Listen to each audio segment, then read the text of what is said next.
Check the mic and make sure it sound right, boys. Hello, everyone. Welcome to another episode of the Up Macha podcast. Today, we have a special guest. His name is Akshay Chaturvedi. He is an entrepreneur. He's an investor. He's listed in the Forbes 30 under 30, and he's the founder and CEO of Leverage Edu, which is one of India's largest platforms for students going abroad and mentorship. And he's also appeared in various news channels talking about business, education, like CNBC, BBC, etc. So thank you so much, Akshay, for joining us today. Thanks, Macha. Absolutely awesome to be here. Thank you. Thank you so much. What's up, Macha? How are you, Akshay? What's up, Macha? So good to be meeting you. It's been a long 4 years. I miss all the good times that we have kind of spent together in Bangalore in 2016. And I'm just so happy seeing you guys here today. Thank you so much, bro. Thank you for having me. Thank you. It's our pleasure, bro. Thank you for taking the time to come on our show. I know you're busy, so thank you so much. Thank you.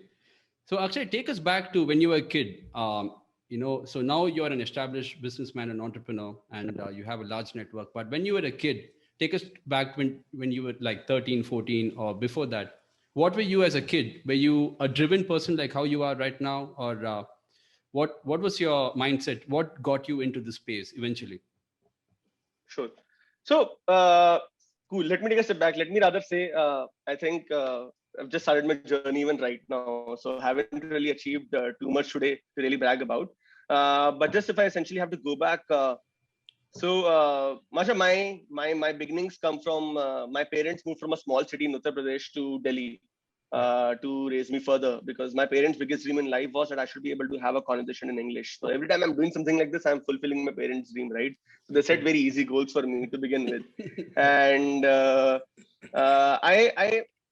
was good academically. I was made to read a lot of English books. So I grew up reading some of the largest, I read up Jane Eyre and David Copperfield when I was like 6 years old, 7 years old, right? Oh God. I had a pretty worldly perspective even back in the day about women issues, about life and death, and about more stoic concepts like that. And I kind of enjoyed it, and it made me what I am in my early teenage years. I used to read this book called, which a lot of teenagers do, called, I don't know if you remember this, Chicken Soup for the Soul. If you remember this? Yeah, and used to have all of these heartwarming stories about somebody has lost a parent, somebody has lost a boyfriend, girlfriend, somebody has did not have money and they wanted to kind of do education. So I think all of those things really embellished that part around one being in a place where you can have enough to take care of your family, and second, I think being in a place where you can make an impact and have an impact on as many lives as possible. So if I have to kind of really go back early, I think I always wanted to do something which will have an impact and also at the same time be entrepreneurial, be adventurous. So as early as possible is grade 3, when I was selling, my dad was a journalist. So I used to sell notebooks that he used to get in press conferences back in my school for 15 rupees, 10 rupees. Wow. Hustle 101. So that was grade 4. I remember I used to live in this, I don't know if you've seen these government colonies in Delhi. So these small 2-room houses, and you have a park in between. So there are a lot of space to play for the kids. So what I did was, and I think I was lucky, I had a computer to myself when I was in grade 4. And I used to play Prince of Persia. On that. So good old princes. And I realized that I had access to all of these things like a TV, cable connection, comic books, novels, like I spoke about, access to Prince of Persia on my computer. And like, okay, I have played with all of these things. Now, how do I make use of it in some other way? And I started a small club in my balcony. And I used to charge people 100 rupees to come and kind of get access to my stuff for that 1.5, 2 hours in the evening. And this became a club. Of course, in hindsight, this could have been a great subscription revenue business, but my parents thought it was more important for me to focus on my studies, and they let it go. And fast forward to some time in high school in Delhi. So Masha, we had this culture where going to a pub, I think that it was in Bangalore as well, right? Like when you're breaking into 14, 15, 16, everybody wants to go to a club. Everybody wants to go and have a drink. And it's like the hormones are kind of coming exploding outside the body slowly. Right? And I realized that. So I had done, I got together with some of my friends and we did what we called the Conti party, which is a contribution party that people used to give to the seniors. And I realized that I was pretty good at this. I realized that I was good at negotiating with a restaurant owner at 350 rupees per couple, and then selling the ticket for 800 rupees per couple. And I said, Wow. hey, can I do this for a living? And this was once again something that I did for a good 2 years for with another friend of mine who now works with me in Leverage. We did this for a good cool 2 years. We used to organize these Conti parties for different schools and colleges. We used to sell them merchandise, and from there onward to I got into this organization called ISEC. Isaac, yeah. I think you know about ISEC. So Yeah. loved the concept of ISEC and spent a lot of my time doing that for the larger undergraduate years, and that feeling of what ISEC was trying to achieve about people moving from one country to another. Yeah. Plus also what I'd learned at school, right? So my school was slightly international in nature. Okay. The motto was Vasudev Kutumbakam, which means the word is a family, right? Correct.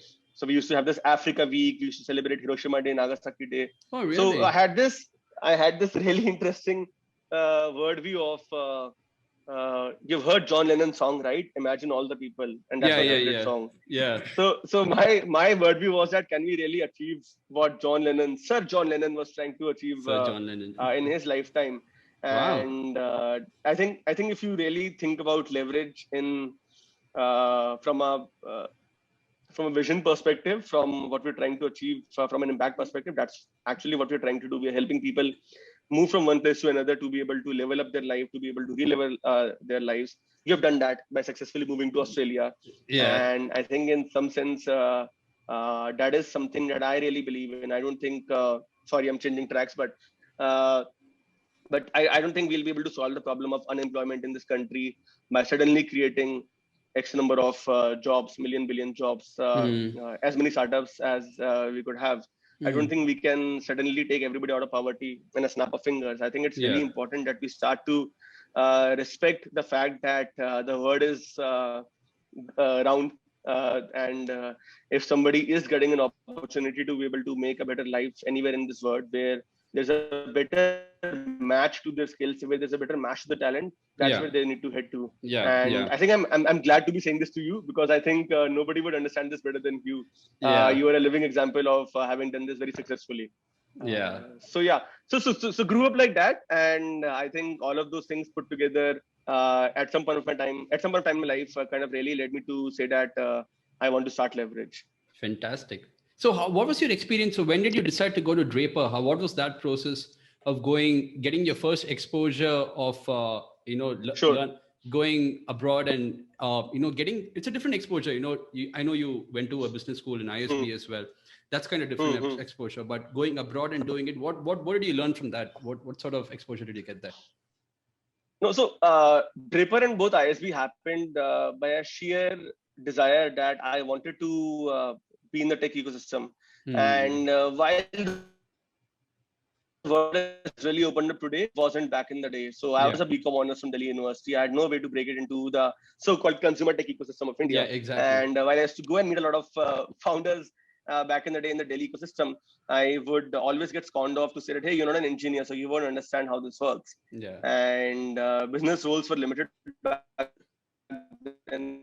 It was, I wanted to be a product. I got into IS, and I applied to a bunch of schools. I had admits from NUS in Singapore and SET Business School, which is part of Oxford, and then ISB.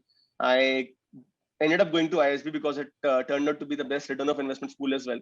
But I always kind of had my eyes set on the fact that the experience abroad is something that is absolutely unmatchable if you can afford it. Yeah, exactly. And so when the opportunity came from one of my mentors to be at Draper, she told me, she was a partner at DFG Ventures. Her name is Heidi Roizen. She said, hey, you've always wanted to be in the Valley. And I was kind of a nerd in that sense from late 1999, 2000 onwards, or even before, I think from when I was 8 or 9 years old. I started reading a lot of books about what's happening in the technology world, be it with the chip in the 1950s, be it with Arthur, what's his name? The first guy who made this investment in Intel to Mr. And Andy Grove's book and all of that, right? So I was following the journey. I was following what Rajesh Jain was doing with the Hello World. I think that's something similar. He sold that company to, I think, one of these guys at Sifi, and Sifi was a $10 billion company back in the day, and we had You're pretty trying to remember. extraordinary for a Rediff mail. child, bro. You're pretty extraordinary. I wouldn't Yeah. know. I had no Too much. concept about all these things when I was 10 years old. All Yeah, I cared just about was when I'm nothing. playing cricket. No, Crazy. I cared about cricket as well. No, I Yeah. was just really curious about what's happening in internet. My first email address that I created on Hotmail, Rediff Mail, all of that. Yeah. And I was really curious. Okay, who runs these businesses? Who is Bill Gates? What if I was to go to KBC Junior one day and if these questions were asked of me? So I never got a chance, of course. And yeah, I think fast forward that really followed that through in the early 2000s, mid 2000s, and really wanted to be in the technology world. And to me, Draper or ISB were a ticket to kind of get into the other side. When I was at Yeah. Draper, that's when Leverage was just a one-person project of sorts. And we had some 8,000 installs on the app when I went to Draper. And I had grown up in the ecosystem which said that let's get to 5 million installs first. And then we'll figure out how to monetize it. And back in the day, Leverage was a dirty looking orange app which would connect students to mentors who were like them, and these Yeah. mentors would get them career gyan.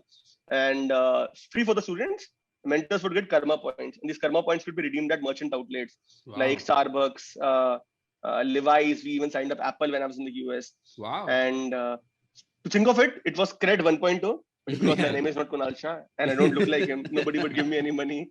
And we realized that I realized that it will take me a while to kind of learn how to make money from a business as well.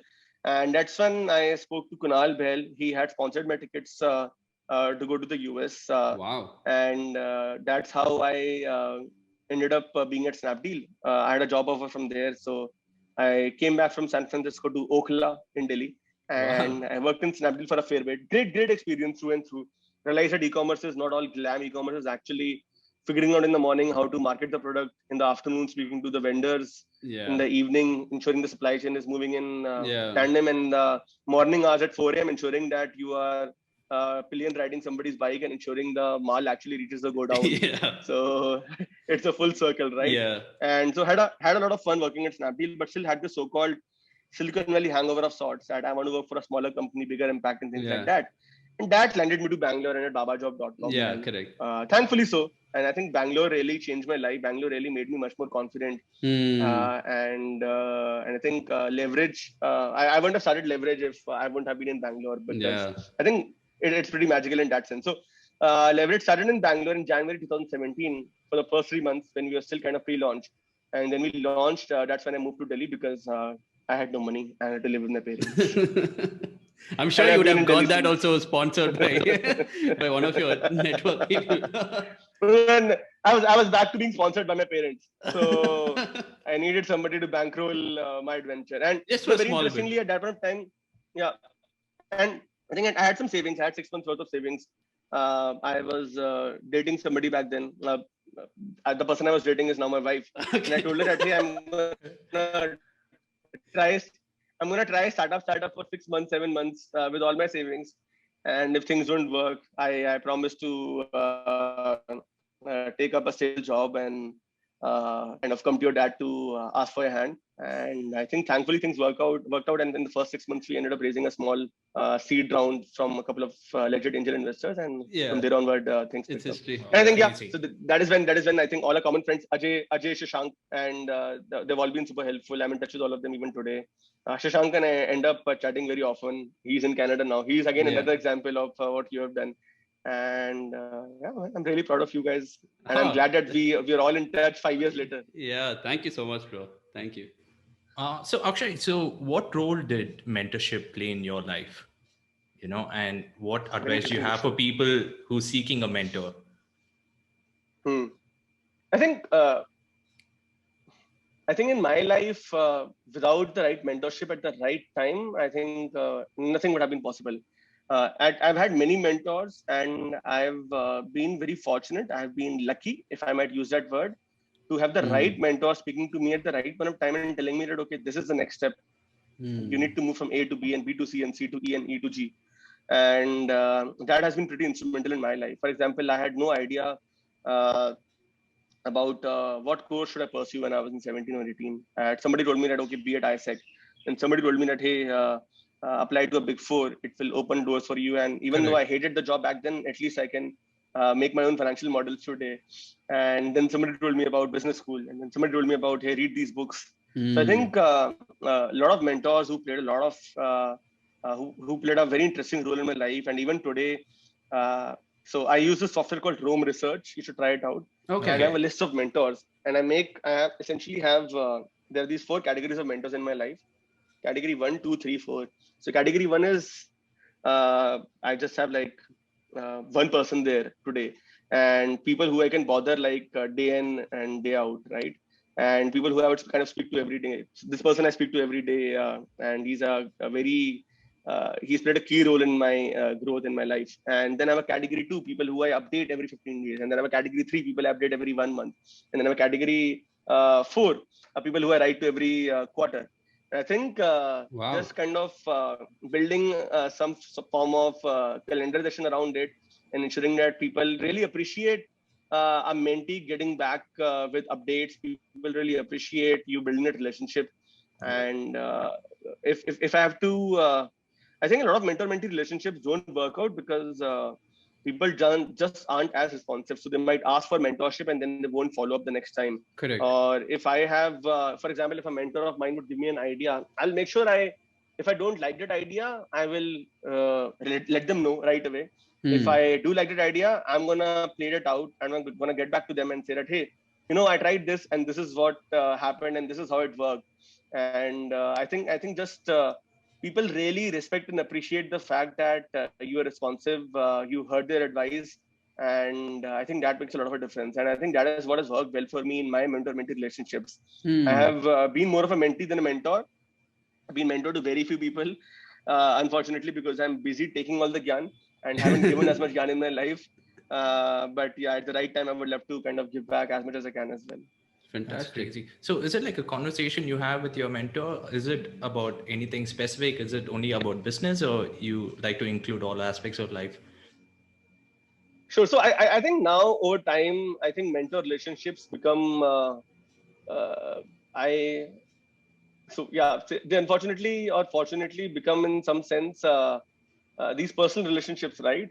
And where you end up opening your life completely. So I remember, so for example, this one mentor I spoke about who runs a multi-million-dollar company, a company worth some $500 million in India. And we end up chatting about the most mundane things, even things like, hey, this person responded like this, and this is a problem that I faced at work, and this is how I'm feeling today.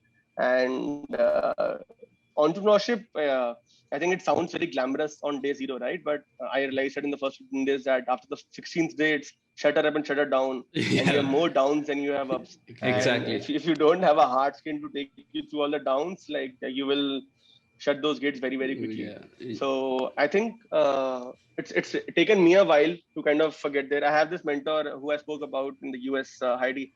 I would just be at her house and by her fireside and just kind of be as vulnerable as I possibly can be and just share my feelings, right? And she would understand that because she's gone through that role herself as an entrepreneur, now as an investor and things like that. So I think when you chat with people who can relate to what your journey is, how you're feeling at a certain time, and they just tell you that, hey, this is okay. Get up and start running because this is just 0.1. You are going to be battered by much bigger things. Yeah, so situations. Yeah, absolutely. Yeah. So if you take this, if you don't take this with the chin up, things aren't going to really look very rosy in the future as well. Yeah. So I think that's the role that it plays. It's a mix of both personal. Though I think what I enjoy the most is ideation, right? Like where me and a mentor are speaking together and we're just ideating on the most amazing things on how to reach out to a customer, how to really come up with the right narrative, what are we really solving for. Something that I maintain a notebook called Vision Sharpener for Leverage. And I keep sharpening the vision in some sense. So some new insight, some new narrative, some new form of looking at the space. And why am I really doing this? Because at a certain point of time, I think you will enjoy doing something only when you're really literally aligned to the missionary aspect of it, right? Correct. And till the time something is not missionary, it just won't make sense. Yeah. So I think mentors have played a big role in life. Without that, it would have been pretty oddball, and I'm glad that is, and I'm glad that's the case. So how do you go about finding a mentor? Like what, like I know that you're really good at networking. That's one of your passions and you're really competent at it. So how do you kind of, if a person is watching this and he's like, oh, I want to reach out to this person and I want to be close to this person. So what does he do? Like what steps can you give? Interesting. So I think networking is a pretty abusive word. I would rather say building relationships. Okay. But Building even if I have to go relationships would back, be better. even if I have to go back in my own journey, right? I would just cold email the fuck out of things. Like I would cold email 100 people, and 10 people will respond, and then 5 people will say that, hey, I'll talk to you, and 2 people will take you out for coffee. Correct. I've had mentors who have taught me how to bring beer, man, like mentors and see 5-star hotels and coffee parlors that I couldn't afford to go to. So I think people are kind. I think nobody's bad. Everybody's good. Just that a lot of people are busy. And you hence need to maximize your chances of finding somebody who's really a version of what you want to be a few years down the down the time in your own life. And I think firstly, people just don't try enough. And so just write out to as many people as you can. Write out to people who you think you can relate to. Tell them about, make it as customized as possible. Tell them, hey, this is what you did back in your time, and this is what I'm doing as well right now. And I really envision myself to be doing something like you're doing. And I think outside that, a lot of relationships get formed just like that, right? I remember some of my closest mentors come from somebody's product that I might have tried out, some business associate or somebody who was senior at work, and those things come out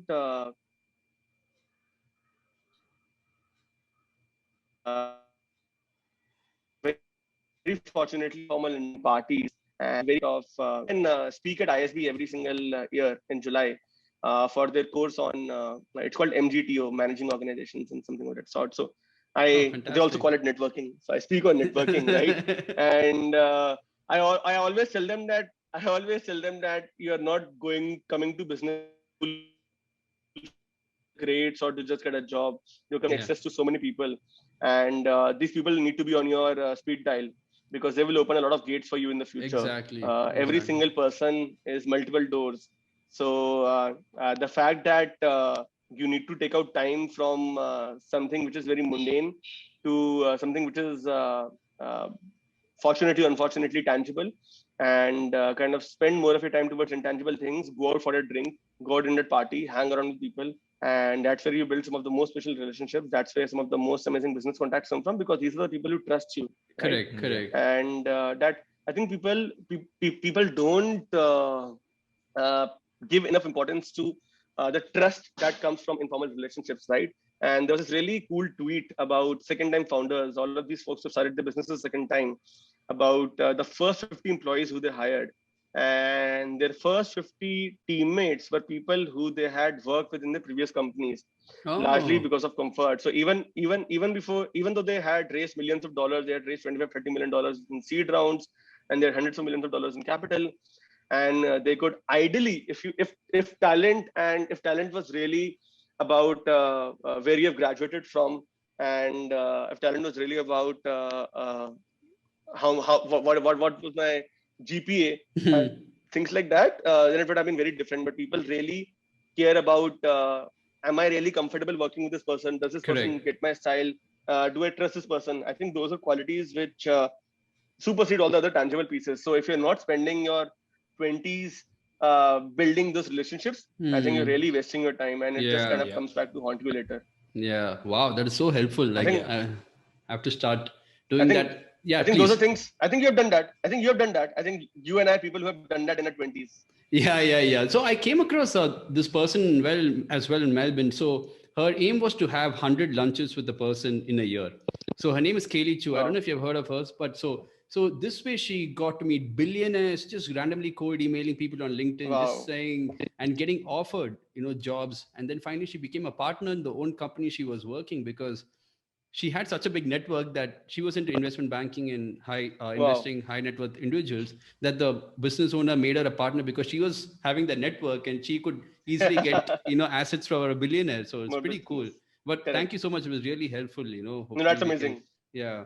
So Akshay, how did you get into Leverage Edu? Like, we know that Leverage Edu is like a educational provider. Like it provides, the counseling services for people who want to go abroad, and also like a Correct. career path. It offers mentorship programs. It also uses cutting edge AI technology to kind of facilitate all this together. So how did you come up with this idea, and how different is it from the existing people like IDP, who it's very dry, people just go and kind of this thing, but you kind of take it to the next level in terms of personalizing and customizing it for the students, where you already like match Correct. the mentor and the mentee like the same in the same city. You go Correct. to that level, which is not heard of. So can you throw some light on the whole business model of Leverage Sure. Edu, please? Sure. So I'll keep it brief and tell you how we differentiate from the rest of these traditional guys. And I think you rightly pointed us in the right direction by saying that. So Abhishek, we do focus on the career lens and the employment lens a lot more than anybody else does, and we don't see ourselves as just an education provider. I don't think I'm an edtech business. I think I'm an edtech plus an immigration tech plus a travel tech plus a fintech. Now we're doing education loans as well, and a bunch of all of those things combined, right? So the whole life cycle of a absolutely, student. Yeah. absolutely. And the idea was very simple, right? The idea came from my days in ISEC. The idea came from when I was at ISB. I was a director within the graduate student board, and I was helping ISB recruit students from India and across the world, women students, international students, all of that. And it was to focus on something very simple. Students don't really end up focusing on things which are really right for them. Having the right talent, meet the right opportunities is really, really important. I was doing it in my previous job, and I just wanted to kind of take it a step further and do this at Leverage Edu as well. So think of this, right? So let me give you my thesis on this. And in terms of Indian students, right? There was a generation where everybody said that either do medicine or do engineering. If you do anything else, like it's all fast. Yeah. And there was generation 2, which is my generation also, unfortunately, where everybody wanted to just do a business school education or do finance or do data analytics and stuff like that. Correct. Largely management and business and all of those things. They sounded cool. And I think generation 3 is the post 3 Idiots generation. If you've seen 3 Idiots, the movie, where people believe that where Indian parents in tier 2, tier 3, tier 4 cities, before the call we were speaking informally, I was telling you, right, we get a lot of our business now, 70% plus of our business from non-metro areas. Wow. From places like Ernakulam, Vijayawada, Surat, Gurdaspur, Moga, Kapurthala, Kental in Haryana. And the idea there is that the new middle income India is also waking up and saying that I want my kids, or the kids are waking up themselves saying that I want to do something that I'm really good at. And when you do something that you're really good at, I essentially take it a step further and say that when you're doing something that you're really good at, now you need to be in a place, wherever that be in the world, where you have the right respect and the right economic opportunities also for that profession. Say, for example, take the example of Vikas Khanna, right? I often give this example. If you've heard of Master Chef Vikas Khanna. Correct. If Vikas Khanna's mom in the mid 2000s would have told him that, ek kaam kar, tu khote Punjab Engineering College chale ja, right? And would have sent him to engineering college, then he would have been doing something very random. He wouldn't have followed his dream and been to the kind of schools that he did and worked with the kind of people that he did, been invited by the Queen and the Obamas and whatnot. Right? Like, and he was feeding half of our country during the first wave of the pandemic. Correct. And such a great guy. And even if I look back at my own journey, Macha, right? So when I was 16, 17, I loved football, right? Like I would see every EPL match. And if somebody had told me back in the day that Akshay Chaturvedi, there is this St. Mary's University on the outskirts of London in Twickenham, and if you do a 3-year course here, you will give a guaranteed internship in Chelsea Football Club or ESPN or something of that sort. Our programs which are today inexpensive as compared to the likes of your private engineering colleges or your private MBA colleges like Amity University, Shadag University, and so on and so forth. So you might as well essentially go on and do something like this, which really kind of follows in your passion. So if I want to do sports, I would rather be in the UK or Australia. You're in Australia. If you want to be in automotive, then you want to be in Germany. If you want to be in fashion, you should be in France. If you want to do culinary arts, you need to be in either on the East Coast or in Western Europe. If you want to be in wine, you need to be in Scotland. If you want to be in pharma, you need to be in India. If you want to be in manufacturing, you need to be in India. So I think it's very important that you match what you're doing with the geography where you will have maximum respect and the maximum economic opportunities. And I think in some sense, that is what Leverage Edu is doing. So even when a student comes into us very early on, you spoke about our AI product, and thank you so much for that. So we have an AI course. I was saying that, for example, the AI course finder just helps people understand what's the right course for them, what's the right university for them, what are the dream colleges, safe colleges, reach colleges. And then we have something called UniConnect, which is a virtual fair platform, which tells people that, hey, now that you have some idea what a university education looks like, you have some idea about your course. Now, why don't you directly meet the universities in a virtual form? And it's a one-on-one conversation like this. If a student really likes what the university is offering, if the university likes what they're offering, they both can. So we use a lot of technology to ensure that the student journey is as seamlessly integrated as possible, and at the same time make sure that they're really able to go to a university, pursue a course, be in a country which is the right match for the talent. Think of it, so the entire journey of the student is seamlessly integrated, right? So they can figure out what course or university is right for them on the AI course finder. They can then meet the university on our UniConnect virtual web fair platform. Wow. And just minus the technology part as well, right? The whole DNA of the company is to ensure that we are able to re-level up this person's life, because the average student who's coming on Leverage Edu is not somebody who's saying that I always knew what I wanted. The average person who's coming onto a platform is somebody who says that, hey, you know what, I really want a chance to be able to prove myself out. I really want a chance to be able to level up my life. And if I'm able to build that new life for myself, I might as well get a shot at bringing my parents over to where I am now as well, right? And completely leveling up my life. Yeah. So, so even today, when, for example, if let me take a Bangalore example, since we're there, somebody from Level Road is reaching out to our Bangalore office and saying that, hey, guys, I want to go to XYZ University. Our team is going to tell them that, hey, you know what, there are 3 people from the area who went to these 3 universities last year, and they're now working in the 3 different kinds of job. One is an accounting job, one is a government job, one is a company in the robotic space. And that will then give this person an understanding of, if I make this investment today, this is how my entire circle of life will flow in. Wow. This is what my ROI will look like. And I very thoroughly believe that Leverage is not in the business of helping people collect education degrees. I really believe that we are in the business of helping people figure out what is next for their lives, helping them level up their lives. And that can only happen when we cover it all the way to the employment lens, because that is the outcome that really matters. The degree is not what matters. It's a job in your hand. It's a financial assurance that you have at the end of the entire thing. And it's a better quality of life that you can get access to is what is really going to matter at the end of the day. And I think in some sense, very briefly, that is what Leverage Edu is trying to do every day today. And we're now doing it with about 1,500 students in a single month. Wow, that's fantastic. Beautiful. So till now, have you almost 30,000 students have gone through you guys, or is it? So the first year of us operating, which is 2017-18, we did about 250 students overall. And till last year, we were doing about close to 2,000 students a full year. And we've kind of been able to pick up pace now. So we did 600 students the last month. This month we did 1,500 students. The next month we're trying to do 2,500 students. So now we are just trying to move it in 5th year. It's going up. And help as many people as possible, because we really see as we have gone deeper into the Bharat side of things, right? Like India and Bharat are 2 different countries. We realized that our need That's so well said. Our need is much more there. This person, the average person in a tier 2, tier 3 town is just kind of sent to a college which they have no clue about. We want to make sure that this kid is getting the right career counseling. We want to make sure that this kid is getting the right mentorship. We want to make sure that this kid is getting the right direction in terms of what career he should be in, what kind of first few jobs he can take, which will really set him up for the next few years of his life. And I think that is something from a DNA perspective that we really want to achieve, that we really want to be able to win at. And if we're really able to play it out at scale, I think that's when we sleep peacefully and we're able to have the impact that we wanted to have. Wow, that's so cool. That's interesting. Yeah, because I still remember when I went in 2012, right? I went through IDP. I hope Leverage Edu was there because it was a different experience for me.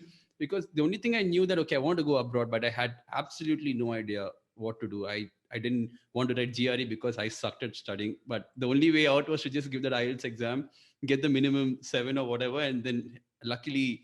7 is a good score. 7 and then... that's academic me speaking. Yeah. So Melbourne Uni finally accepted my offer. So I was it's like, such a fine school. Yeah, it's a good school. And I got my first job because I was from Melbourne Uni, which really helped. Lovely. Yeah. But on the other side, I'm so happy that you said that the things you're doing to the student, you're going the full length, because when I went to companies like IDP, because IDP did my case, she never even told me that she didn't even give me what I wanted. Yeah. She just randomly gave me some college that which was not even like something I wanted. Probably there was a tie up or whatever, but I had no concept of like the PR part of it. I had no concept of the job, no accommodation, nothing. Like I just didn't have anything. So No, correct. No, you yeah, hit the nail. You hit the nail right there. So the idea is that most of these players who have existed before us, they largely play for what university is giving them the largest revenue share. Versus our belief from day zero was that we need to play student first. We want to build a brand that is loved by consumers. We want to be yeah. more B2C. Wow. And the idea to do that is to basically tell the universities that, hey, we are a student first company. You can be the most lucrative program in your own head. Yeah. But till the time you don't show me the right placement stats, till the time your course does not come up high on my algorithm, till the time Yeah. you don't essentially are able to prove your worth, we are not going to be recommending you to students. And in the first parts of our journey, we largely had all of this manually drilled out from a DNA perspective. Correct. And now we have put technology on top of it to make sure that a student is always able to punch above their weight. If a student thinks that they're going to a college which is ranked 100, Leverage Edu needs to make sure that they're applying to college which is ranked 75th or ranked 60th. So that student is always able to kind of look back at their Leverage Edu journey to say that, hey, I'm grateful to these guys. They really helped me punch above my weight and get me to a place which I couldn't have anticipated I would get to. Yeah, fantastic. Because I think it makes a big difference, right? And to look back at our journey itself, to think about it now, if IDP given me all these services, and I would be more than happy to get in touch with the new students who are coming through the same kind of journey, because you have taken that full step or the full length to go the full length to give me that service. So, wow, it's super cool. Maybe like, you could have been a mentor for some other kid, who's wanting to come to Australia. Exactly. Which you should be now. Yeah, You should be now. You should be a mentor 100%. on the Leverage Edu platform now. Oh, for sure, 100%.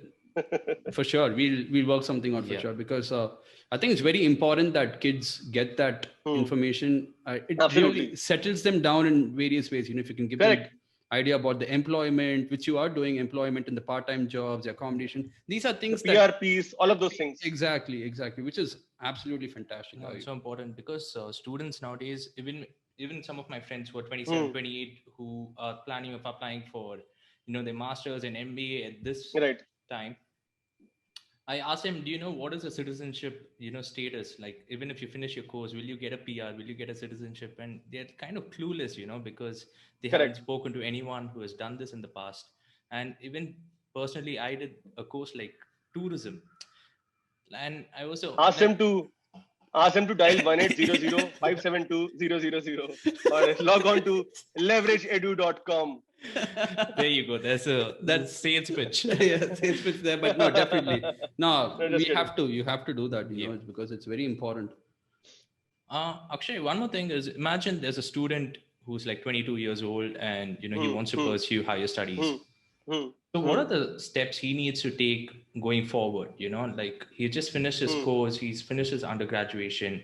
What are the next few steps he needs to take to actually reach the level where he has a visa and he has a admission in a good college, especially during COVID times and like absolutely.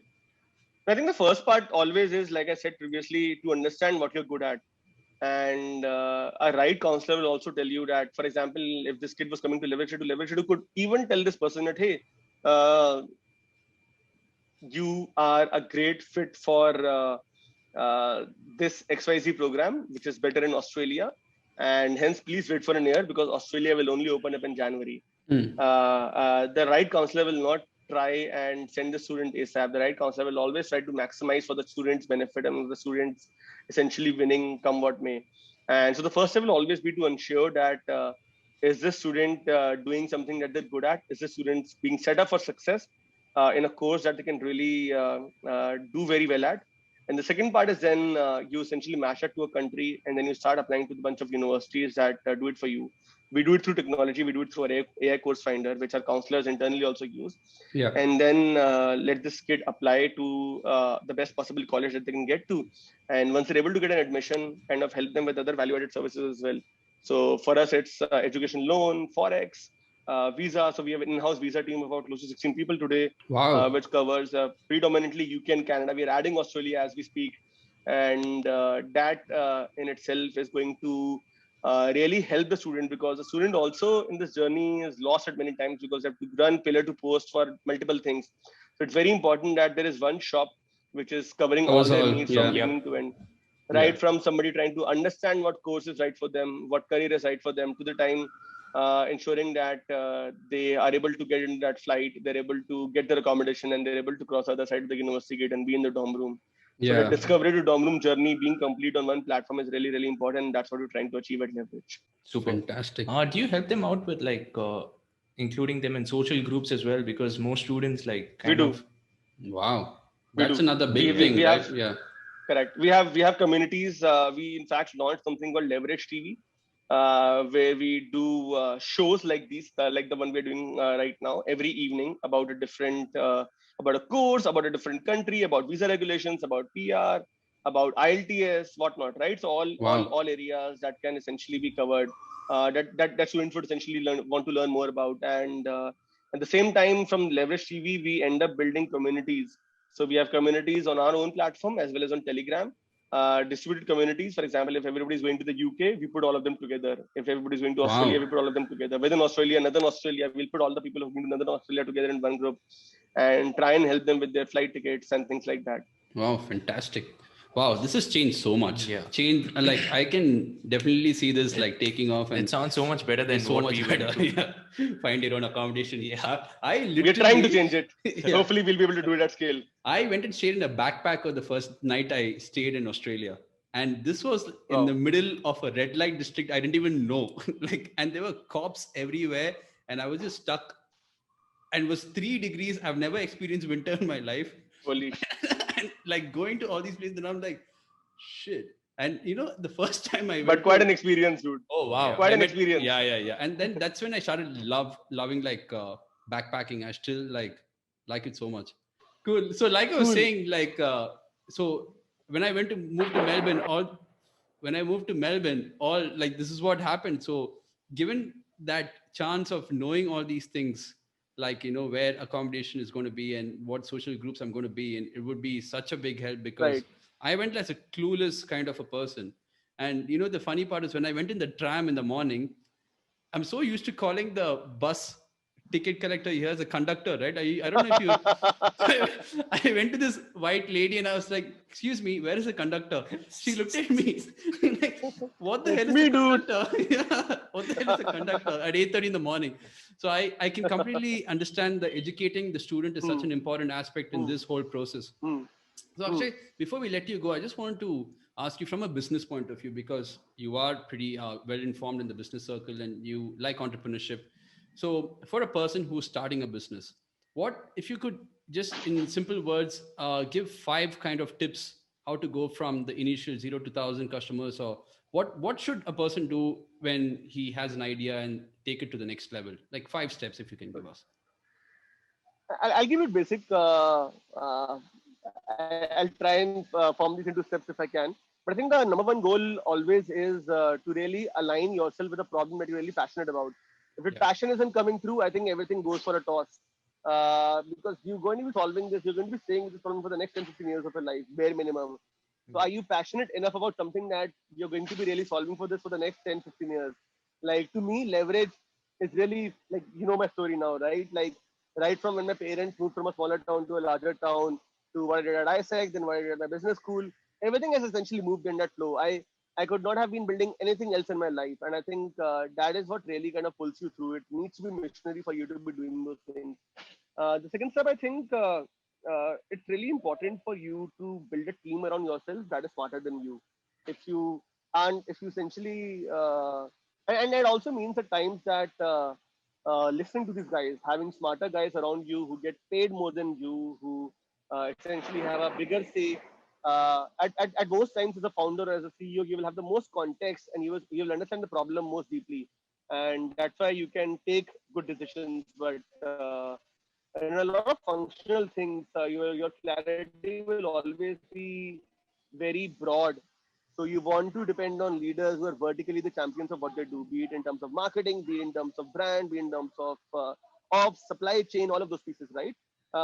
Third will be in terms of how you're looking to finance your business, right? So I think when a lot of people approach the investor community, I think where they go wrong most of the times is that they're not able to really, with enough clarity, spread out their vision and spread out their talk about the possibility of how big this really can be. Yeah. Because investors, as a matter of fact, are playing out for really big outcomes. So are Correct. you building a business which really needs investors in first place? Maybe not. Maybe you can build a great bootstrap business and kind of we have seen Zerodha in Yeah. Bangalore, right? We have seen Yeah. Ease My Trip recently with different IPO. Wow. So there are great businesses that can be built without capital as well. But if you are looking to build a business where capital will be a moat in itself, which will differentiate the pace at which you can move in, as compared to the competition, you really need to have enough clarity with your kind of communicating a vision. You need to have enough clarity about what's in it for the investor as well, because an investor is also coming in for a certain number of years. You need to have a certain outcome at the end of those years, Correct. and if you don't understand what's in it for them, you can keep pitching, and I would rather say you can keep. We say in Hindi, "Been bajana," right? You can keep Yeah. doing that. You can keep Just playing a keep. guitar, Yeah. Yeah. and Yeah. nothing will move, right?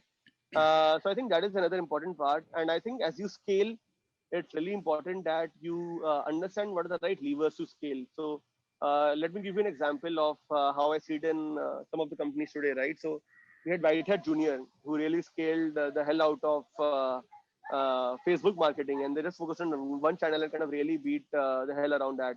You have Byju's, who really focused on the feet on street concept. Correct. You have a company called Mama Earth, which I'm a big fan of, which Yeah. really did influencer marketing really well. Correct. So you have Unacademy, which is doing web series really well. So Yeah. are you using that one channel which really differentiates you, which really is going to help you as a lever of growth and take you from a 0 to 1,000 or 1,000 to 5,000 or 5,000 to 10,000 level in terms of your number of customers as well? And lastly, I would say, I think as you are building it up, it's very, very important. I think I mentioned this before that you need to have a hard skin. It's a journey which comes Yeah. with multiple downs and very few ups. The few ups are doing a interview like this with you while there's a Come on. beautiful rain in my background and I have this beautiful raindrop coming on my forehead again and again. So these are the ups. These are the few ups that you kind of live it for. You get a chance to talk about your mission, what you're solving for, why this really moves you to friends like you. But Thank I you so think much. everything else essentially it's just moving from one step to another. So unless you really are somebody who can fall in love with the journey of it Yeah. and not necessarily ascribe a milestone to this is what I want to achieve and then I will be happy. I think then entrepreneurship is not really the right thing to do. It's just gonna keep you at an unhappy place. You might as well fall in love with the journey and ascribe yourself to a mission that you really believe in. Yeah. Fantastic. That's so well said. Wow. Beautiful. Thank you so much, bro. I understand you're really busy, Thanks. so thank you so much, Akshay. We No, will. thanks, and sorry for changing the location right in the middle of the chat. No, No, it's all that's good. completely Just fine. happened to go through a blackout, and No, that's fine. I hope we could technology would take us to a time where you would have essentially been able to, just like we're talking right now, you could essentially sense what I'm sensing right now as well. This cool breeze, this rain, and all of those things. And Absolutely. no, again, just glad to be chatting with you guys, and thank you so much for having me on WhatsApp Macha. I love the name, and I wish you a lot of Beautiful. success for the upcoming episodes on the podcast as well. Thank you. Thank you bro. so much, Akshay. Thank you so much for joining us today, and Cheers, all the buddy. best Thanks with for having me. yeah, all the best with Leverage Edu and whatever you're creating. It's fantastic. So thank you, and keep doing what you're doing. Thank you so much. Thank you Thank so you. much.